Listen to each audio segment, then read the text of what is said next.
Tennessee. This is Pearl Harbor Day, but this couple of couples, these have been celebrating this date for 75 years.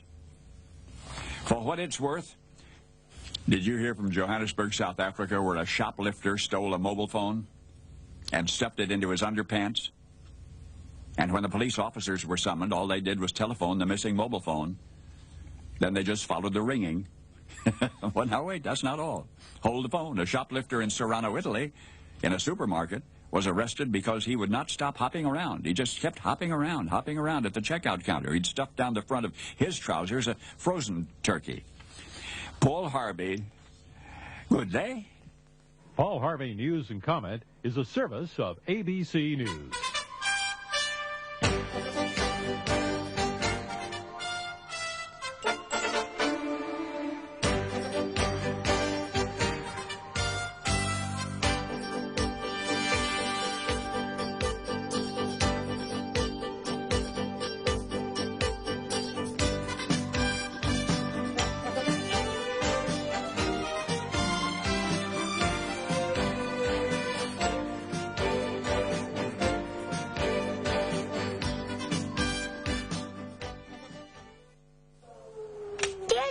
There's a monster in my room. What's wrong, Ben? What's this about a monster? Listen. There it is, by the window. Oh, Ben, it's just the window shade blowing against the window. I'll fix it. Sometimes a child's biggest fear is fear of the unknown. It can be the same with a PCS move.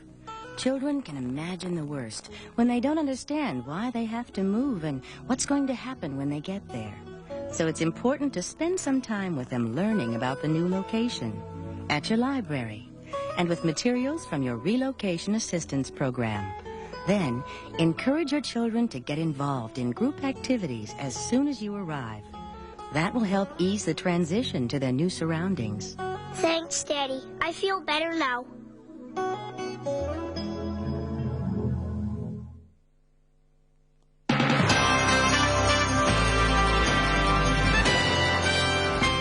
Good Monday morning, Europe. It's 6 o'clock Central European Time. You're listening to AFN's Morning Newswatch. I'm Army Sergeant Hank Manitrez. And I'm Air Force Sergeant Steve German. We're live from the AFN News Center in Frankfurt, Germany. Good morning, Europe. Here's a look at your headlines. 10 days from now, UN experts in Vienna, Austria could have their report ready after they make a preliminary study of disarmament documents provided over the weekend by Iraq. At the UN late last night, Chief Weapons Inspector Hans Blix in New York says the White House doesn't put much stock in the Iraqi declaration. Not concerned about that. They will have their reaction and we will have our study. Here are the documents. The documents have just been flown in from Iraq through the Frankfurt airport, and experts will immediately begin going over them in New York. In a statement yesterday, Russia says that Iraq appeared to be complying with UN demands so far following Baghdad's handover of documents accounting for its weapons programs. But other UN Security Council members were skeptical Iraq was making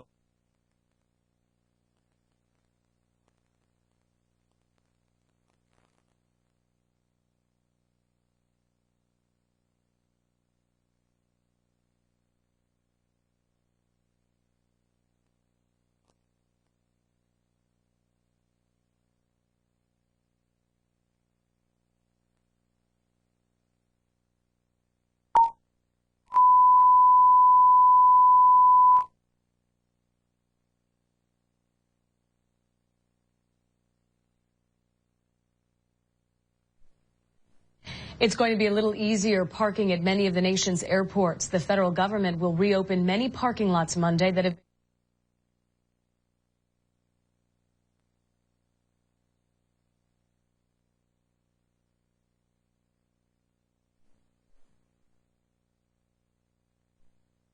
Seemed like nothing. U.S. soldiers destroyed 8 rockets aimed at a U.S. base in eastern Afghanistan after nearby villagers alerted them to the weapons. A U.S. military spokesman says an Afghan man approached the U.S. base near Wara, 110 miles south of Kabul, and told soldiers that the 107-millimeter rockets were aimed and timed to fire at the base.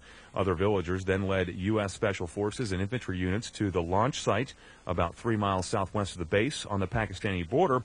The rockets were destroyed at the site. Commerce Secretary Donald Evans spent part of the weekend with President Bush in Camp David. CBS News reporter Dave Barrett has more in this report. Republican sources say Evans is interested in becoming the new Treasury Secretary. Sources also say Stephen Friedman, the former Goldman Sachs chairman, will take over as the Bush administration's economic advisor. That follows Friday's resignations of Treasury Secretary Paul O'Neill and advisor Larry Lindsey. AFN's morning Newswatch time is now 3 minutes past the hour. A bankruptcy filing could come today for United Airlines. Financing to keep the U.S.'s second-largest air carrier running under Chapter 11 protection has apparently been worked out. When United emerges from bankruptcy, it will be a different carrier, according to August Cole, who covers aviation for CBS MarketWatch. Nationally, they'll probably keep those routes open. Those are very lucrative, particularly in Asia. However, domestically, you could see a real change of focus away from some of the smaller routes that are already served by carriers like, say, Southwest, and they do this very efficiently. And beginning today, there are some changes at American airports. Parking lots at some of the biggest airports that have been closed will be open. And after going through security checkpoints, passengers will only be screened again at random and at selected gates. The rule about unattended vehicles at terminals is also being changed slightly.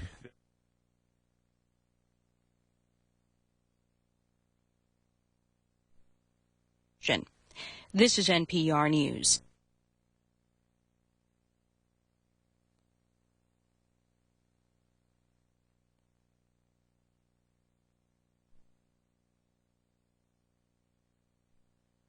And before, and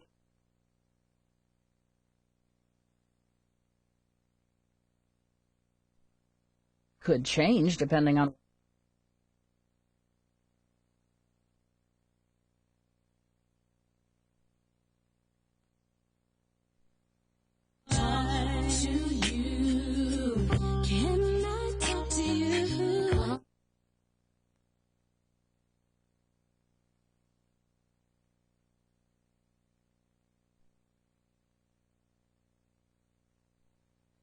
showers, highs in the 60s.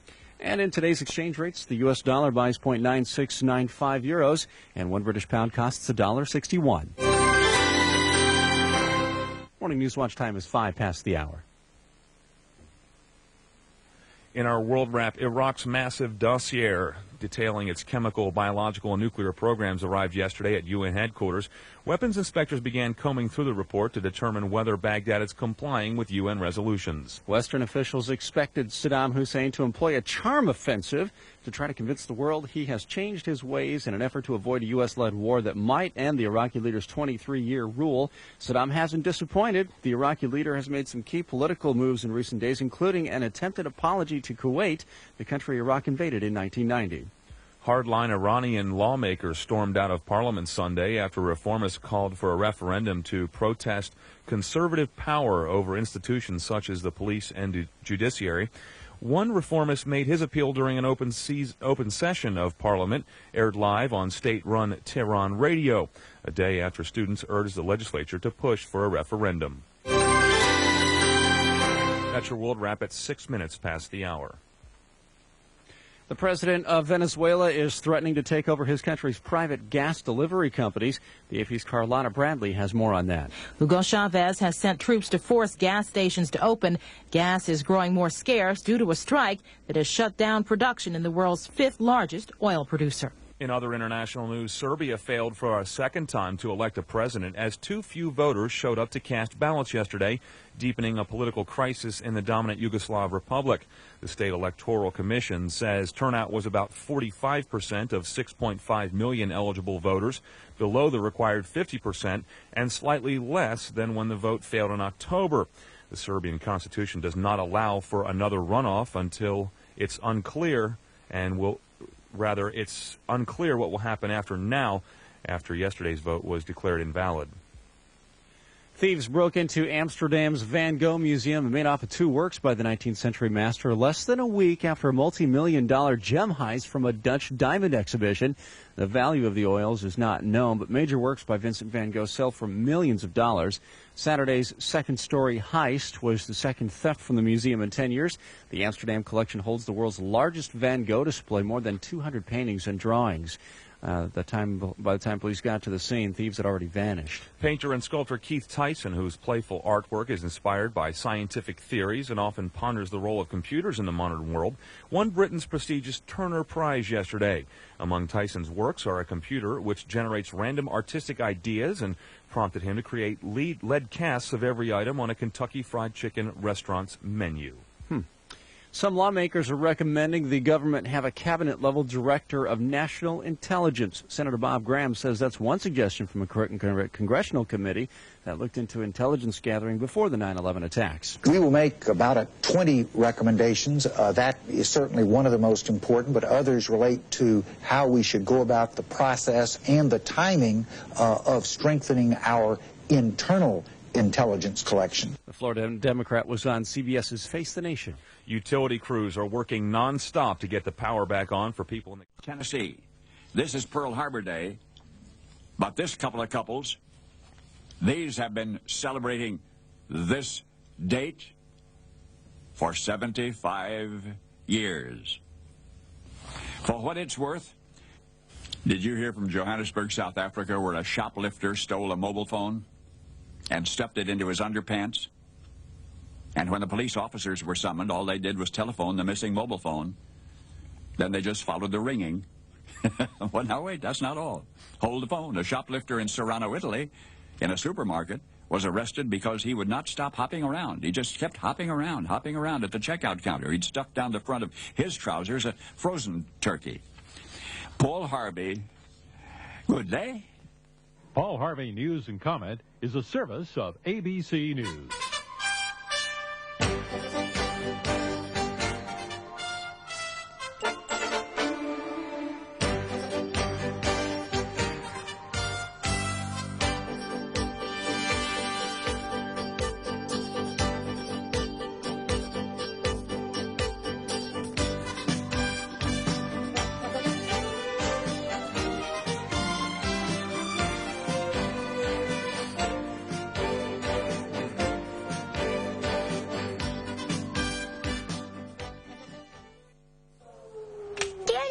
There's a monster in my room. What's wrong, Ben? What's this about a monster? Listen. There it is, by the window. Oh, Ben, it's just the window shade blowing against the window. I'll fix it. Sometimes a child's biggest fear is fear of the unknown. It can be the same with a PCS move. Children can imagine the worst when they don't understand why they have to move and what's going to happen when they get there. So it's important to spend some time with them learning about the new location, at your library, and with materials from your relocation assistance program. Then, encourage your children to get involved in group activities as soon as you arrive. That will help ease the transition to their new surroundings. Thanks, Daddy. I feel better now.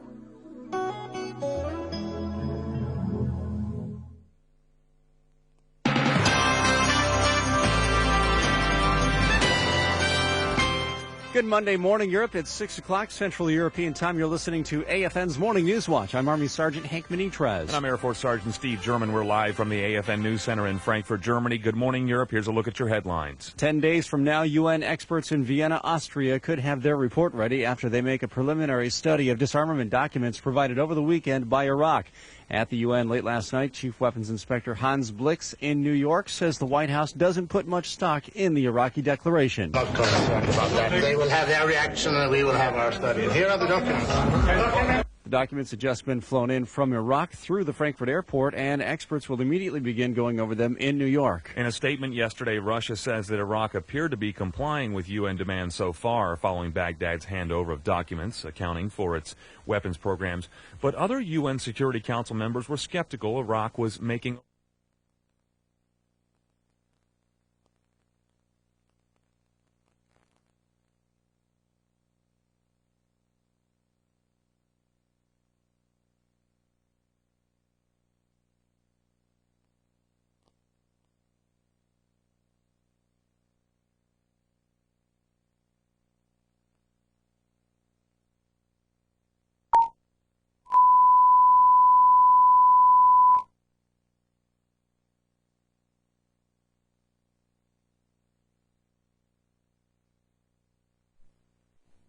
It's going to be a little easier parking at many of the nation's airports. The federal government will reopen many parking lots Monday that have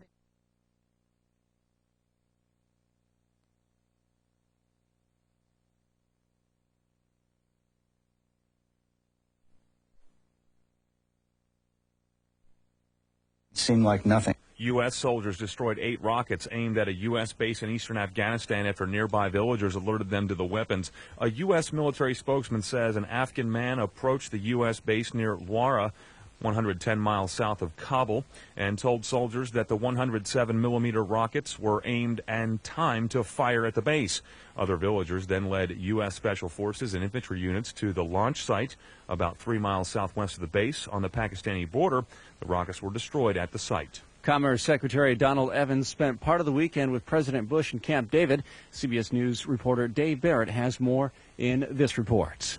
Republican sources say Evans is interested in becoming the new Treasury Secretary. Sources also say Stephen Friedman, the former Goldman Sachs chairman, will take over as the Bush administration's economic advisor. That follows Friday's resignations of Treasury Secretary Paul O'Neill and advisor Larry Lindsey.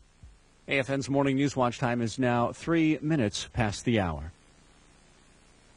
A bankruptcy filing could come today for United Airlines. Financing to keep the U.S.'s second-largest air carrier running under Chapter 11 protection has apparently been worked out. When United emerges from bankruptcy, it will be a different carrier, according to August Cole, who covers aviation for CBS MarketWatch. Nationally, they'll probably keep those routes open. Those are very lucrative, particularly in Asia. However, domestically, you could see a real change of focus away from some of the smaller routes that are already served by carriers like, say, Southwest, and they do this very efficiently.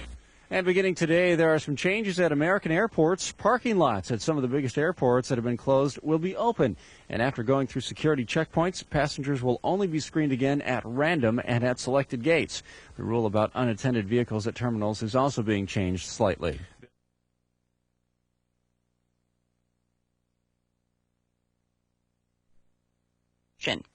This is NPR News.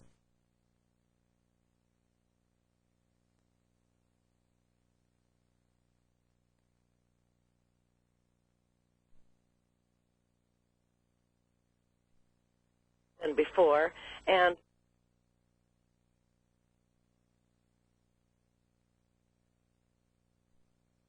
could change depending on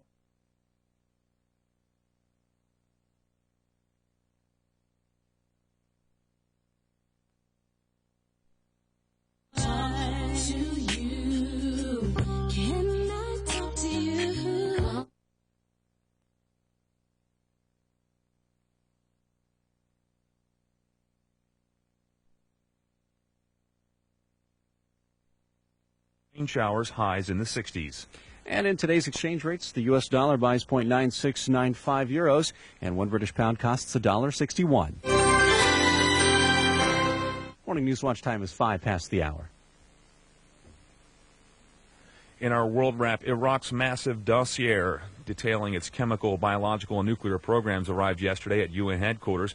Weapons inspectors began combing through the report to determine whether Baghdad is complying with UN resolutions. Western officials expected Saddam Hussein to employ a charm offensive to try to convince the world he has changed his ways in an effort to avoid a U.S.-led war that might end the Iraqi leader's 23-year rule. Saddam hasn't disappointed. The Iraqi leader has made some key political moves in recent days, including an attempted apology to Kuwait, the country Iraq invaded in 1990.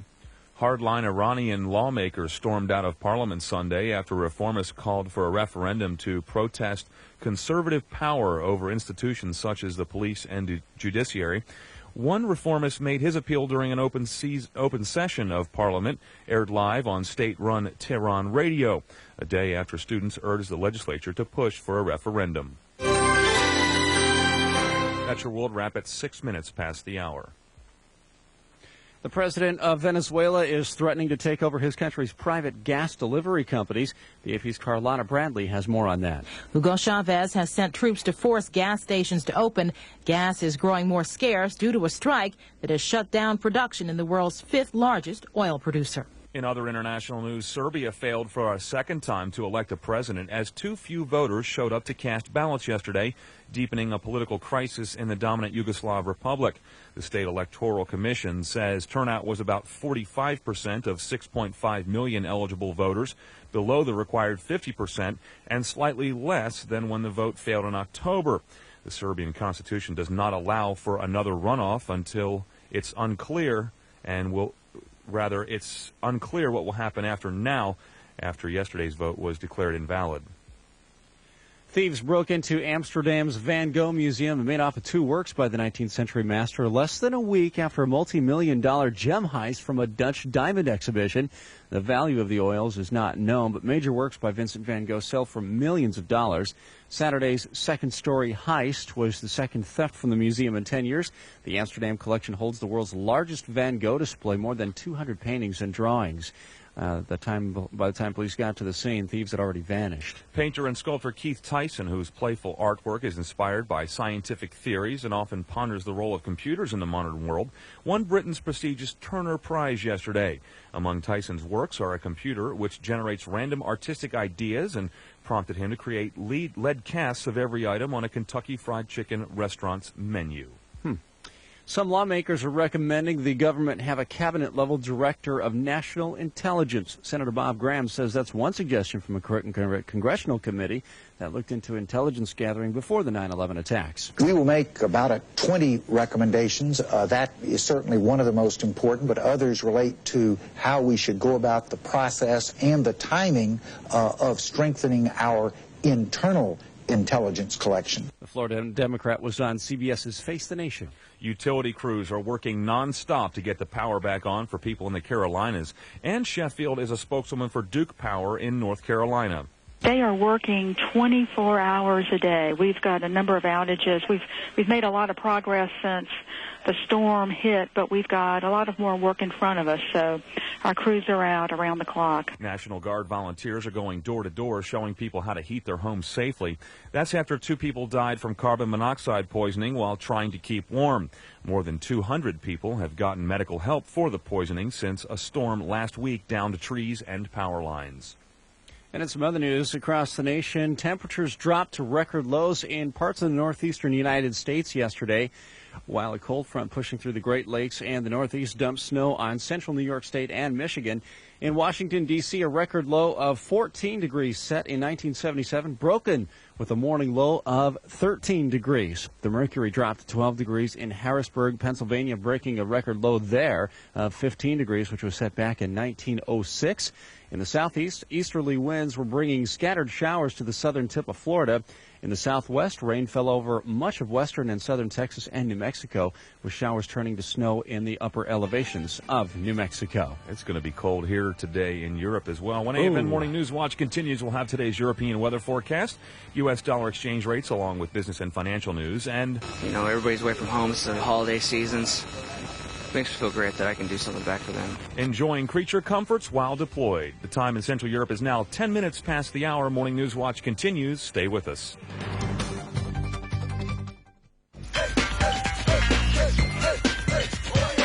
Your community needs your help.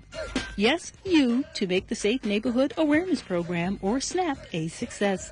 SNAP volunteers receive the training needed to actively participate in efforts to provide a safe and secure environment for all. Your community needs you, and volunteering is as easy as a casual stroll or a jog through your community. Contact your local MP station for more information on SNAP. Find out how to save your organization time and money with the Document Automation Production Service, or DAPS, by calling DSN 320-3621. Part of the Defense Logistics Agency, DAPS provides a variety of services to DoD organizations, saving them time so they can do more. Professional imaging, automated documents, and equipment management are just a few. Find out what DAPS can do for you by calling DSN 320-3621. Through Document Automation, DAPS delivers. The USER Rapid Tool Program, putting tools where and when you need them. USER has contracted a major tool company to provide industrial quality tools. Their trucks visit motor pools twice a month, carrying the top 300 lines. All tools carry a lifetime guarantee, and units will use the government purchase card to buy. For more information, tool listings, and schedules, visit the USER Deslog website at www.dcslog.hquser.army.mil. It's the Stars and Stripes calendar for 2003. Get your complimentary copy in the December 17th edition of Stars and Stripes. The monthly calendar features exclusive Stars and Stripes photos of service members serving throughout Europe and Asia. Get your free calendar in the December 17th edition of Stars and Stripes. Kickstart your day with AFN Morning Newswatch every weekday at 6 o'clock Central European Time on the Power Network.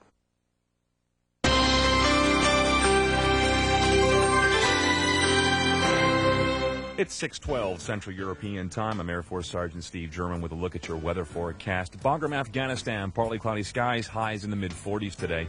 Germany, partly cloudy, becoming mostly cloudy, highs in the upper 20s. The Benelux, partly cloudy skies today, highs in the low 30s. The UK, partly cloudy, becoming mostly cloudy this evening with gusty winds throughout the day, highs in the high 30s.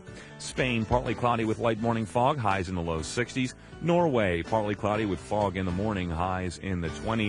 Northern Italy, partly cloudy with highs in the upper 40s. Down south, mostly cloudy with rain and highs in the low 50s. Turkey today, mostly cloudy with rain showers, a chance of thunderstorms this afternoon. Highs in the low 60s. In Hungary today, cloudy skies, highs in the upper 20s. The Balkans, cloudy with isolated morning snow showers, highs in the low 30s. And in Kosovo today, good morning. You'll have cloudy skies with light snow in the morning, highs in the low 30s. Temperatures dropping all over Europe, and let's see what happened with the stock market yesterday. Did it drop like the temperatures have been dropping? Here's Army Sergeant Hank Benitez. Thank you, Steve. Good morning. And yes, indeed, it was cold over the weekend. Here's what's happened on Wall Street. They overcame its anxiety over a discouraging employment report Friday, but blue chip stocks had their first losing week in 9. So yes, after falling 120 points in early trading, the Dow Jones Industrial Average closed up 22 at 86.46. It's fallen 308 points in the last 5 days. The broader market also up slightly. Standard & Poor's 500 index rose 5 to 912, and the NASDAQ Composite Index up 11 at 1422. Today at your U.S. Military Community Bank Credit Union, $1 buys 0.9695 euros, 1.39 Swiss franc, 7.01 Danish kroner, and 1 British pound costs $1.61. Some other interbank rates for currencies not available at Community Bank or your credit union.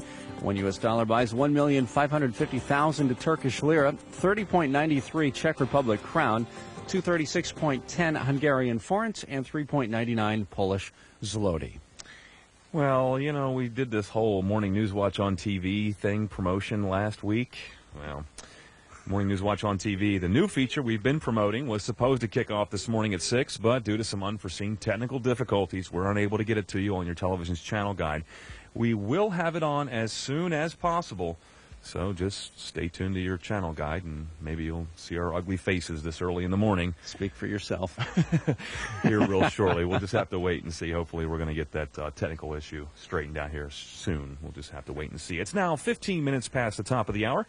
If you'd like to get in touch with us, we'd love to hear from you. Our email account is open. The address is newswatch@afn.frankfurt.army.mil. Your sports is next.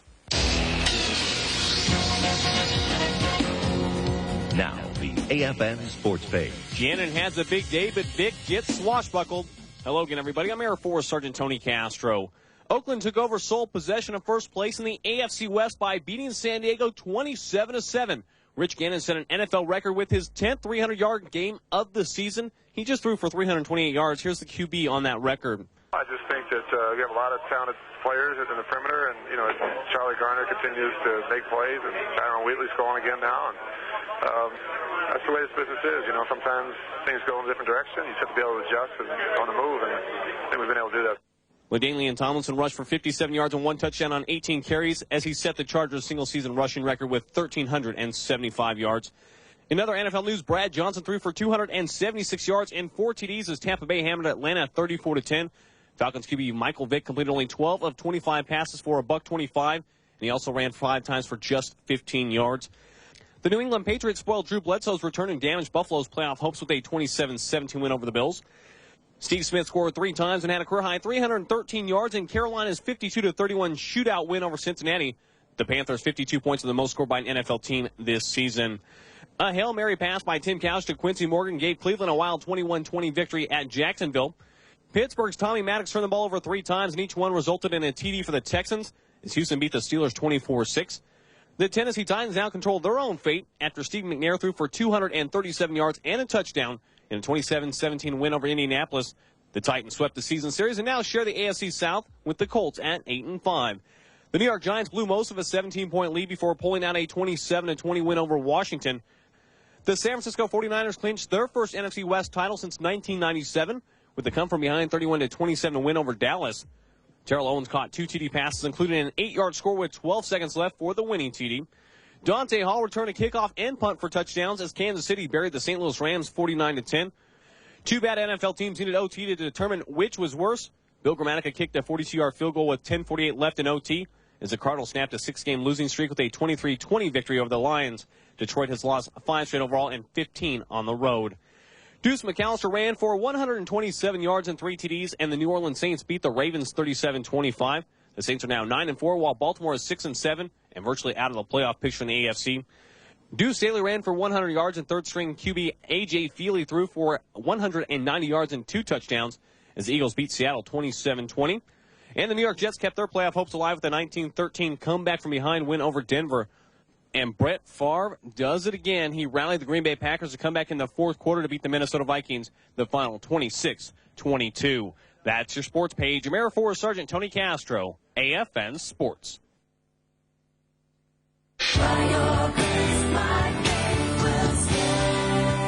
A Christmas card has Santa standing in front of his closet in long underwear, gazing at about a dozen red Santa suits. Right in the middle of the closet is a blue Santa suit, and St. Nick says, could this be the year? It would be hard to imagine Santa in anything but a red suit. For most of us, our expectations, especially around this time of year, are very often traditional and unchanging. But what happens when our expectations are challenged? When God decided to become a man, he chose to be born as a helpless infant in a cattle stall through a peasant girl from a backwater town in Israel. Who could have possibly imagined that the God of the universe, the living God, would choose to enter human history this way? Every social and religious stereotype was challenged at that very moment. Can anything good come from Nazareth? That was the response of Nathanael after his brother Andrew told him that Jesus of Nazareth was the Messiah. The amazement of those that wondered about the carpenter's son was due to the challenge confronting the traditional expectations for that time and culture. Thinking through our traditions may mean coming to terms with assumptions that haven't been proved, dogmatic beliefs that haven't been tested, and values we claim but don't display. Understanding the why of our traditions can assist us with altering our behaviors and practice of certain customs to discover a deeper sense of meaning and satisfaction in our personal lives. An example is to think about the reason we share during this season and whether or not we might want to find ways to share in the off-season. Research indicates that because of the community togetherness found during the Christmas season, people are less depressed and prone to suicide. However, once the season passes, depression increases, as do suicide attempts. With a touch of grace, this is Chaplain Mark Johnson reminding you to make this season extra special. This could be your year for a different and incredible Christmas. Hey, Kim, what's up? Very little, as usual, because there's nothing to do around here. I am so tired of doing the same stuff with the same people. I know what you mean. That's why I joined the Keystone Club. What's that?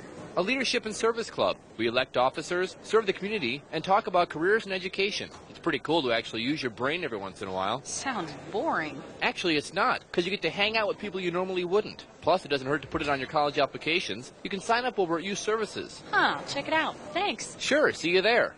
It's getting hot in Europe. The job market, that is. There are hundreds of jobs all over Europe, and one might be right for you. Where do I look? At charma.hqusra.army.mil. With a click of the mouse, you can get a list of U.S. federal civilian jobs in Europe, pay information, living and working abroad, plus human resource information. But I'm not looking for a job. That's okay. Charma.hqusra.army.mil has tons of other stuff, such as news you can use, tips for managers, and training and professional development ideas. The job market is hot. What's that website again? Charma.hqusra.army.mil. Horse Protection Man. Horse Protection Man. Horse Protection Man. Hey, honey, you see my Cowboys jersey? It's right there on the floor where you left it. What do you need it for? Just going downtown. Stop. Force Protection Man. Don't wear clothes that identify you as American. College shirts, unit hats, even sports teams shouldn't be worn out in town. Even my favorite Cowboys jersey. With the way they're playing, do you really want to be wearing that anyway? Hey, what do you Remember, force protection starts with you. Take your talent to the top. Become a member of the elite Air Force's Tops in Blue. Auditions and selections will be at the Air Force Worldwide Talent Contest at Lackland Air Force Base, Texas. Tops in Blue travel the world performing at some of the most exciting, challenging, and unique locations imaginable. Contact your service's community center for more information or visit the website. That address is airforcetopsinblue.com. Again, that's airforcetopsinblue.com.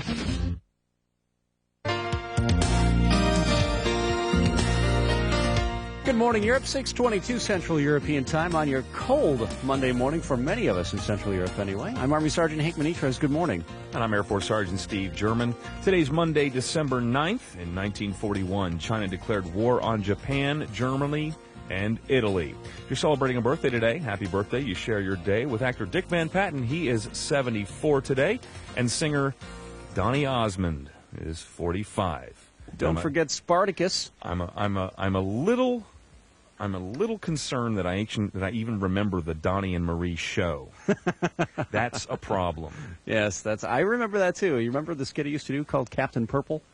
No, I can't say that I remember any skits. I remember the song they did about fire. I don't know. No. Kirk Douglas, 86 years old today too. Great actor there. I am Spartacus. Good stuff. Never seen it. Okay. You lost me, Hank. Well, continuing on with our military feature news in our feature block this morning, troops from U.S. Army Europe are in Kuwait supporting various missions and exercises, missions which may keep many of these soldiers from spending their holidays at home. As part of the Army focus on soldier well-being, the 5th Corps Special Troops Battalion enjoys a number of comforts that make their time away a little less difficult. Specialist Randall Jackson from our Heidelberg affiliate is with the Victory Corps in Kuwait, files this report for us. It's a definition that's hard to wrap your hands around, but when you consider internet cafes, free ice cream in the MWR tent, or open phone lines for calls back home, defining the concept of well-being becomes a little easier. Morale's a big thing away from home. Sergeant Travis Bartlett from Fort Stewart, Georgia, is the mayor of Camp Virginia, Kuwait. It's not an elected position, but just like the title suggests, the mayor has to keep his public happy by keeping the power on, providing hot water for showers, and some creature comforts to make the time pass easier. Since it's the holiday season, Sergeant Bartlett likes the idea of giving rather than receiving. It makes me feel good that I can turn back and give something back to the soldiers as far as for the quality of life and morale. You know, everybody's away from home, it's the holiday seasons. It makes me feel great that I can do something back for them. Whether it's the Army's well-being initiative or Sergeant Bartlett, life in the desert doesn't have to be all bad. From Camp Virginia, Kuwait, I'm Specialist Randall Jackson, AFN News. Thank you, Randall. And, of course, we want to remind you, our little disclaimer this morning, for those of you tuning in on your channel guide looking for Steve and I, well, our new feature called Morning Newswatch on TV, supposed to kick off this morning at 6. However, due to some unforeseen technical difficulties, we're unable to get that to you this morning on your television's channel guide. We'll have it on as soon as possible, so stay tuned. We certainly apologize for any inconvenience this may cause. I broke the camera. You broke the camera. On purpose. You just looked at it, didn't you? Exactly. 25 past the hour. Paul Harvey's rest of the story is next. Hello, Americans. I'm Paul Harvey. You know what the news is. In a minute, you're going to hear the rest of the story. What you hear are tanks during a routine exercise. Tank units are vital to the DoD's mission, but the constant practice can be rough on the terrain. Here in Germany, Army engineers built drainage dams and employed a variety of different measures to prevent flooding, erosion, and other damage. It not only protects the forest and the local population, it also keeps our practice area in good condition, which is essential for true battle readiness. Hear that? It's the sound of high-pressure water hitting metal. For every minute this jet spends in the air, many hours are spent maintaining it. Its engines alone require constant cleaning for safety and efficiency. In the past, we used detergents, but they were a major source of ground and water pollutants. By switching to pressure cleaning, the Air Force cut the need for engine detergents by 80% and saved money, too. One more way that DoD programs are supporting mission accomplishment and helping the environment. Now, the rest of the story. There is a mistake in Fred Alhoff's novel, and it's a striking, obvious error. Now, the book I'm referring to is called The Invasion of America. It's a dramatic narrative based on the Japanese raid on Pearl Harbor, and while the author is to be applauded for the general accuracy of his writing, there is a glaring historical inconsistency that you will want to hear about. Author Fred Alhoff sees the Japanese invasion of America through the eyes of a make-believe naval intelligence officer, Lieutenant Douglas Norton. The scene is Honolulu, and the dialogue begins, and from now on, I'm quoting. Listen, the increasing roar sounds like the surging swell of voices from a distant stadium, planes, our patrol. He shook his head. Too many. In the distance, there were sharp explosions like vicious cracks of thunder. They rolled and blasted and echoed. A blinding, jagged sheet of yellow flame rose and spread. Well, it's come at last. What happened, sir? Was it bad? Very bad. They caught us flat-footed. Approached very high, 20, maybe 30,000 feet. The anti-aircraft boys held up their fire. They knew just where to strike and what to strike with. They hit us with incendiaries the first time over. They caught the hangars at Hickam and Wheeler Fields, even went out of their way to set fire to Rogers Airport buildings and the barracks. The enemy gave us 3 blasts. It'll be days before we can patch up. Were the casualties heavy, sir? I'm still quoting now. They scored a direct hit on Schofield Barracks. Clipper service, of course, has been suspended. The Japs are reputed fond of shooting down unarmed transport planes. And Pearl Harbor, sir? It's a mess. They scored direct hits on the foundries and on the pumping plant near the dry dock. They burned the air station hangars. The hospital is all right. Pearl Harbor was essential. All they had to do was follow the coastline and blast away. But how could they get several hundred planes here? My guess is they got a couple of carriers through by traveling away from regular shipping lanes.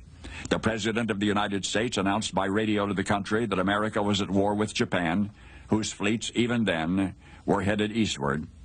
Our country has known some black days. Again, I'm still quoting now. Our country has known some black days, but none so black as this one. Now, once again, these were excerpts from Fred Alhoff's novel called The Invasion of America. And to ensure the technical accuracy of his writing, the author had consulted with Lieutenant General Robert Lee Bullard, Rear Admiral Yates Sterling, and others in the military. Now, please hear this carefully. Fred Alhoff's Invasion of America, his book called The Invasion of America, was published on September 7,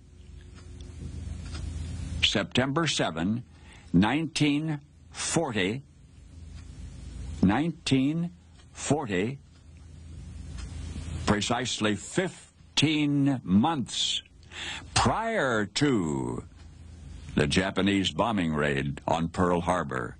Could he have known the rest of the story? Paul Harvey's Rest of the Story is a service of ABC News.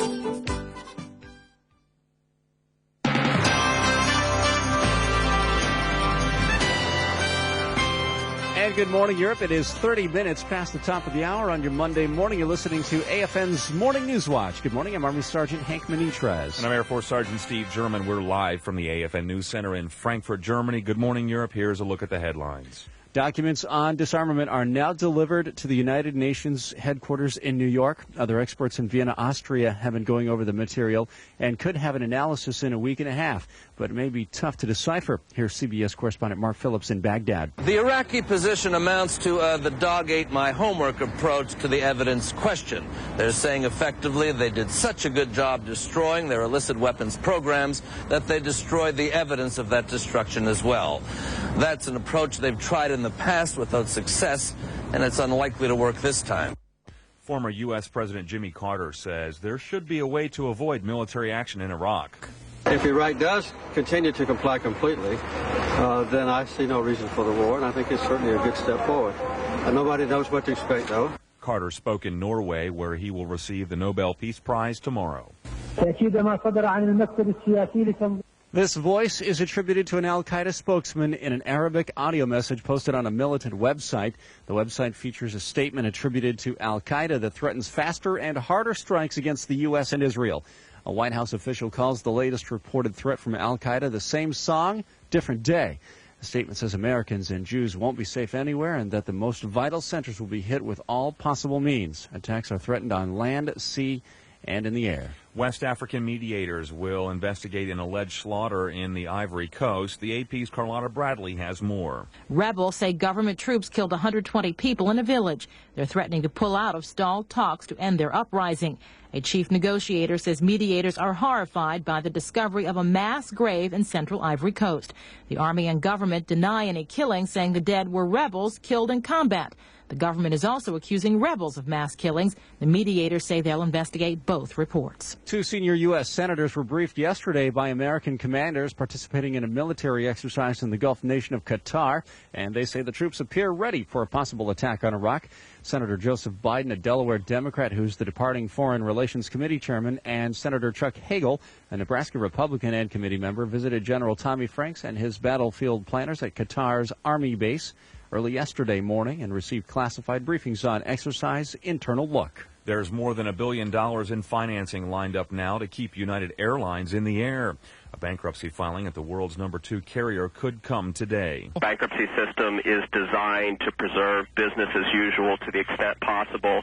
That's exactly what you should expect to see. David Skeel of the University of Pennsylvania Law School says labor concessions are necessary, and he's a bankruptcy expert. Everybody has an awful lot to lose, and, a few false moves, and the company's going to end up being liquidated. Skeel thinks it's a 50-50 chance that United will be a viable carrier when it emerges from bankruptcy. There are still low gas prices in the U.S., about $1.38 on average. That's for self-serve regular gas, and that's a couple of cents lower than prices were a couple of weeks ago, according to analyst Troby Lundberg. She also sees trouble ahead, though. Venezuela is the 5th largest oil supplier in the world, and there is renewed opposition to the government there. We now also have the oil industry joining in with a strike. This could affect supplies to the U.S. and gasoline prices. In Venezuela, gas stations had closed down, but now President Hugo Chavez has forced those stations to reopen by sending in troops to do the job so customers can get their gas. There was the sound of protesters singing at Boston's Cathedral of the Holy Cross. The AP's Upasha Ray reports hundreds participated in a peaceful demonstration yesterday against the way the Archdiocese handled the sex scandal there. There were a lot of angry people. A lot of people spoke who were, visibly angry, but there was no violence of any sort. They just want more intense scrutiny of the cases, and they were asking Cardinal Law to resign. Cardinal Law is in Rome after another week of scandal where more church documents were revealed that officials knew more about the sex abuse scandal than was first thought. An Archdiocese spokeswoman wouldn't say why Law went to the Vatican. Thank you, Stephen. Your weather watch this morning. North and central Europe will have partly to mostly cloudy skies today. Temperatures not quite so high, actually. The highs in the low 20s and upper low 30s as well. Southern Europe, partly cloudy skies, temperatures in the 50s and 60s there. The Balkans, cloudy skies, isolated snow showers with highs in the 30s. And in Bagram, Afghanistan, partly cloudy, high in the 40s. $1 US today buys €0.9695. It's now 35 minutes past the hour. AFN's Morning News Watch continues. Stay with us. I am so excited about Italy, home of Michelangelo, the Vatican. Hey, do you think we'll see the Pope? Oh, yeah. Need all the Italian pasta, drink some cappuccinos, Italian ice. Hey, honey, can you slow down? At this speed, we're going to get into it. Oh, my God, are you okay? Yeah, I'm fine. Thank goodness I have my cell phone. I'm going to call 911. Pronto? My wife and I had a car accident. Non capisce inglese. Is this the emergency number? Remember, the emergency number in Italy is 113. The Boys and Girls Clubs of America want to recognize you. The National Youth of the Year program is designed to foster personal growth and leadership qualities. You could even win a college scholarship. For more information, check out your local child and youth services. The Boys and Girls Club of America wants to recognize you. Do it today.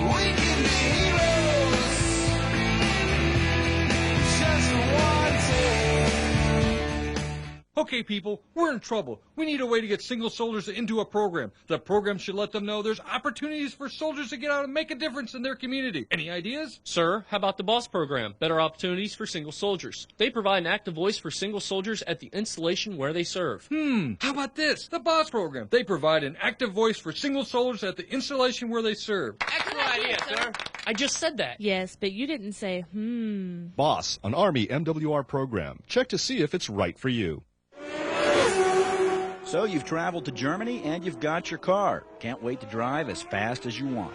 While it's true some stretches of the Autobahn have unrestricted speed limits, understand that German law does have a recommended maximum speed limit of 130 kilometers per hour. The law also requires that you adjust your speed to meet road, traffic, and weather conditions. So before you bury your speedometer, think about it and drive to arrive.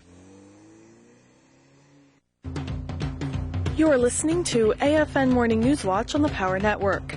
I'm Specialist Zandria Sykes. It's Monday, December 9th. Taking a look at what's coming up tonight on AFN television. Beginning at 5:30, the latest from CNN Headline News, followed by AFN Newsline, where we bring you more news more often. ESPN News at 6 has the latest sports scores.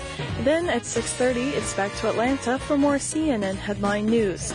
Here's what's coming up in your primetime lineup.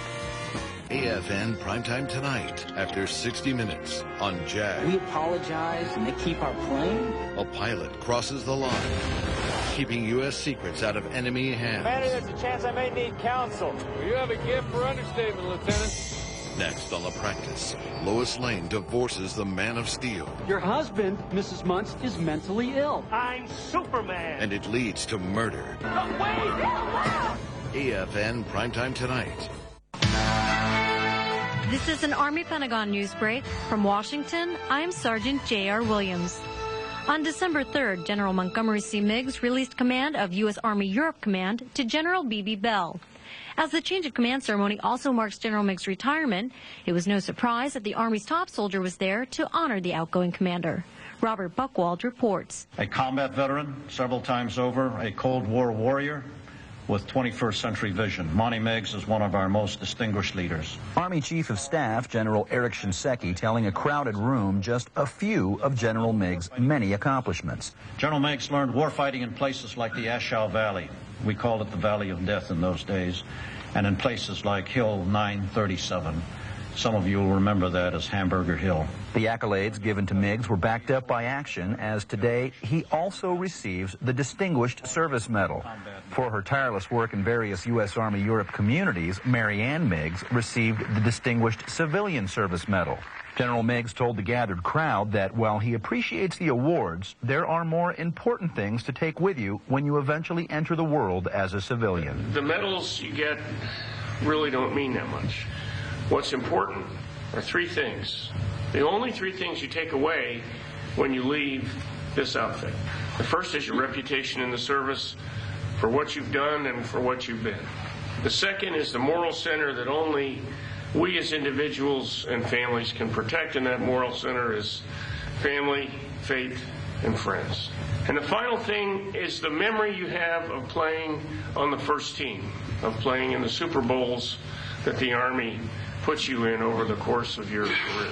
General Meigs hangs up his Army uniform after 35 years of military service this January 1st. In Heidelberg, Germany, I'm USAR's Robert Buchwald. People can take advantage of a couple of websites to show their support for the troops this holiday season. The Defense Department launched anyservicemember.navy.mil as an alternative to the Any Service Member and Operation Dear Abby programs. Those programs were suspended indefinitely in the wake of anthrax mail attacks. There's also a commercial site, anyservicemember.com, where people can post messages to the troops.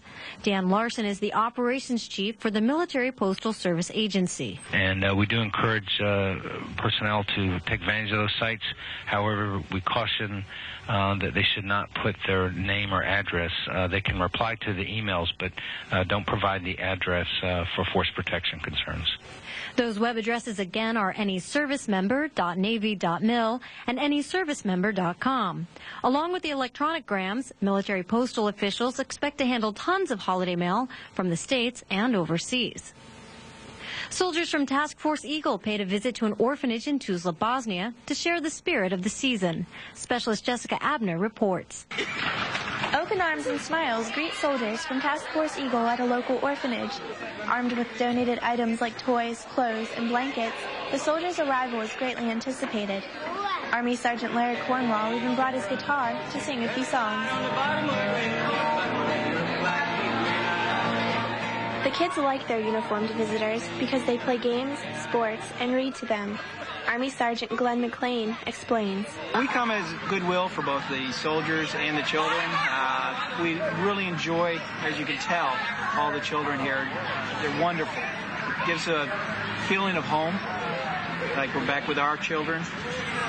The children here just feel like they have parents for a day.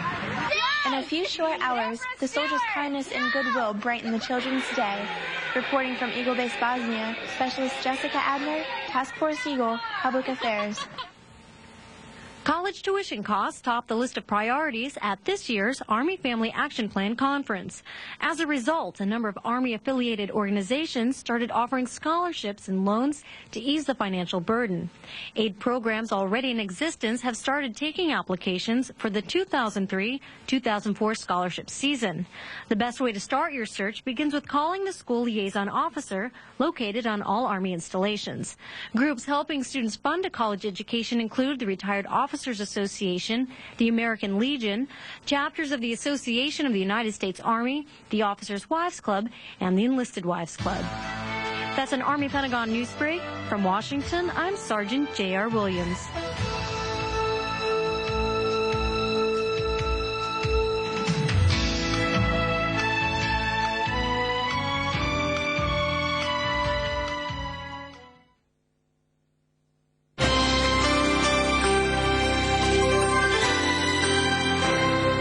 Good morning, Europe. It is 6:43 Central European Time, and with AFN's Morning Newswatch crew, I'm Army Sergeant Hank Manitres alongside Air Force Sergeant Steve German. Good morning, Steve. Good morning, Hank. Here's a look at your headlines, Europe.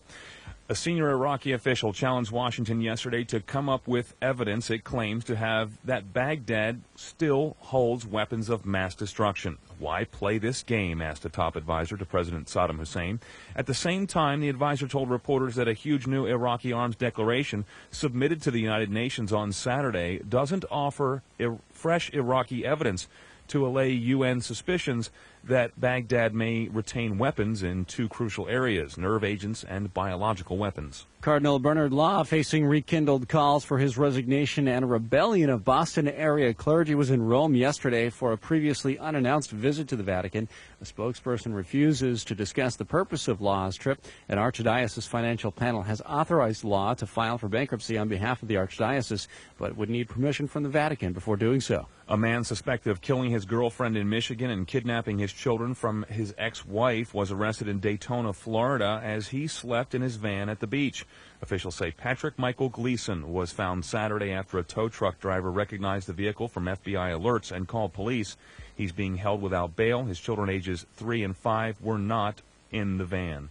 Serbia failed for a second time to elect a president as too few voters showed up to cast ballots yesterday, deepening a political crisis in the dominant Yugoslav Republic.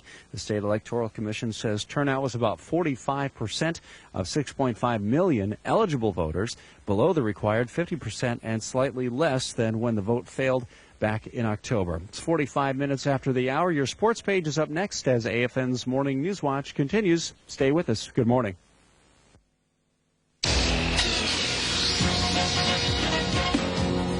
Now, the AFN Sports Page. We've got football, hoops, and hockey. Hello again, everybody. I'm Air Force Sergeant Tony Castro. Starting the NFL, Buccaneers quarterback Brad Johnson threw for 276 yards and 4 TDs in a 27-10 win over Atlanta. And Tampa Bay now leads New Orleans by 1 game in the NFC South.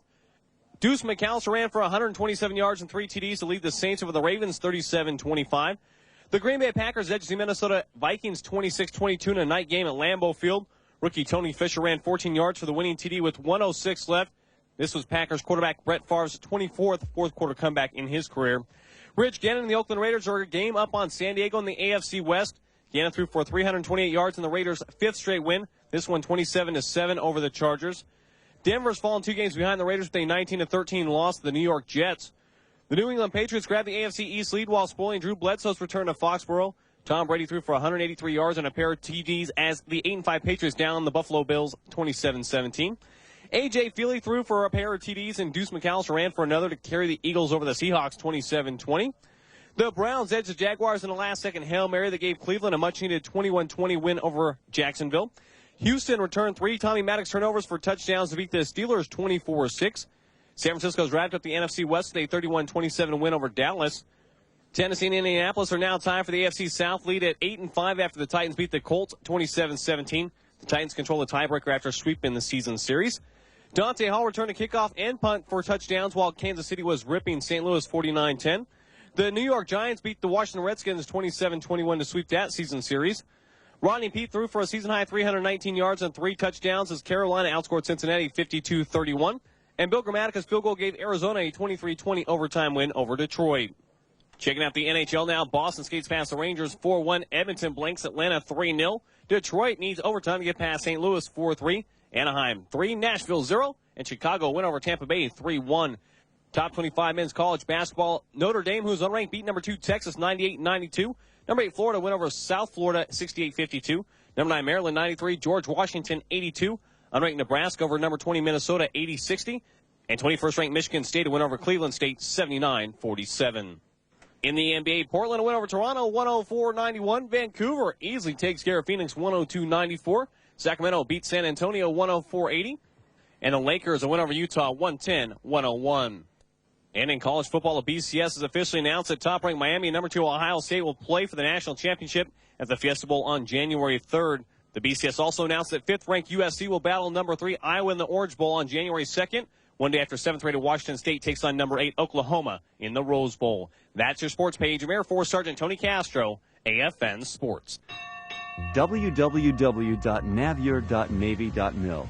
Whether you're new to life in the Navy or about to retire, on duty or enjoying liberty, you'll find information that applies to you and your life on the U.S. Naval Forces Europe website.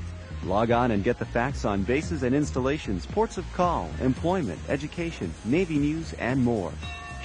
www.navier.navy.mil, bringing pertinent information to sailors, Marines, and their families. There's nothing like a quiet, relaxing day at the library. The peace, the serenity, the solitude. Not anymore. Check out how your community library has changed. Check out CDs or DVDs, explore the internet, write email. Come on in and catch up on books, magazines, or newspapers, or even take in weekly library activities for both young and old. Your community library has a lot to do, so check out your community library. It's not mom and dad's library anymore. But if you need peace and quiet, the library can do that too. And now, the continuing adventures of Force Protection Man. Camera, tropical shirt, and maps. I'm all set. Not yet.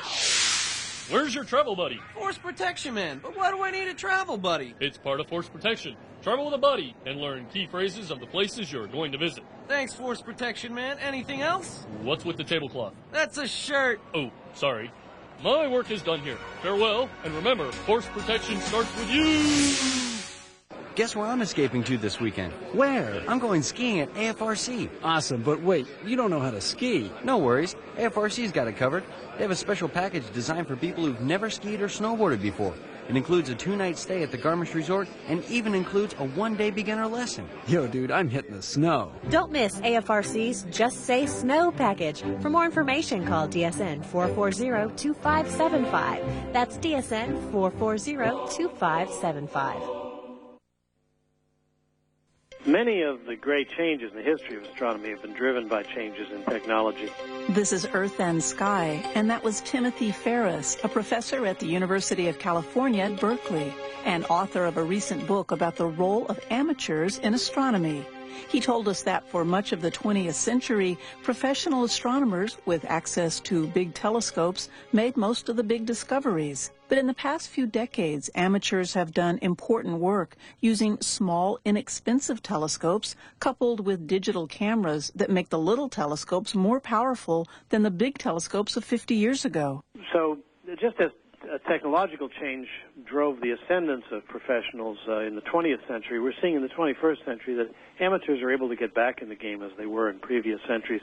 Amateurs today can explore thousands of galaxies extending out for tens, even hundreds of millions of light years. These are realms that previously could only be accessed from the big mountaintop professional observatories. Ferris said the Internet has also let amateurs work together in networks with each other and professionals. Thanks today to Timothy Ferris. Tomorrow, a conversation with David Levy, one of today's best-known amateur astronomers. Thanks to the National Science Foundation, where discoveries begin. I'm Deborah Bird for Earth and Sky.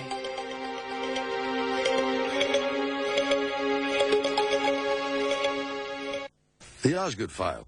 I'm Charles Osgood. Iraq says again that it has no weapons of mass destruction, but saying doesn't make it so, no matter how many times they say it. The White House says again that it has solid evidence to the contrary, but instead of presenting that evidence, says in effect it's true because we say it's true. President Bush has said Iraq has weapons of mass destruction.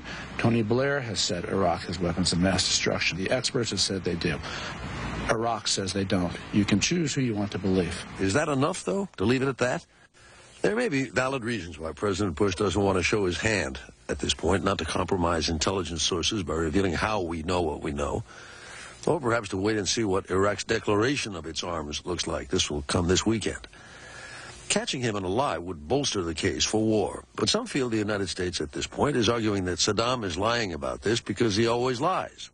Like this from Ari Fleischer. Iraq has lied before, and they're lying now about whether they possess weapons of mass destruction. Or this. I see little reason to believe Iraq now, and they have such a history of lying in the past about this very topic. Or this. Tariq Aziz's statement is very much like statements that Iraq made throughout the 90s, denying that they had weapons of mass destruction, when, of course, it was found that they indeed had weapons of mass destruction. Lee Hamilton, the former congressman who now heads the Woodrow Wilson Center, is among those who say we can't just keep saying it's true because we say it's true. The United States cannot go before the world again and again and say that Iraq has weapons of mass destruction and just drop it at that.